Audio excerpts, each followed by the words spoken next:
Seguimos escuchando el discurso de Donald Trump, ahora referido a Canadá.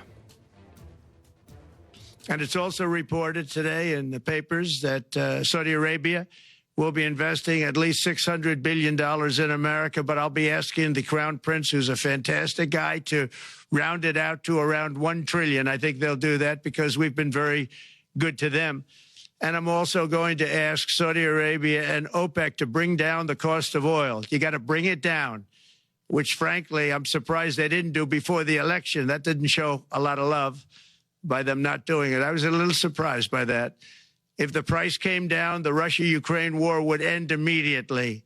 Right now, the price is high enough that that war will continue. You got to bring down the oil price. You got to end that war.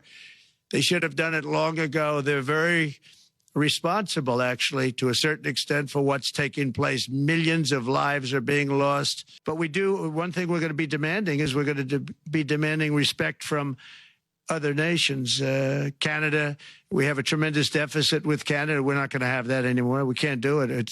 I don't know if it's good for them. As you probably know, I say you can always become a state. And if you're a state, we won't have a deficit. We won't have to tariff you, et cetera, et cetera. But Canada has been very tough to deal with over the years, and it's not fair that we should have a $200 billion or $250 billion deficit. We don't need them to make our cars, and they make a lot of them. We don't need their lumber because we have our own forests, et cetera, et cetera. We don't need their oil and gas. We have more than anybody. So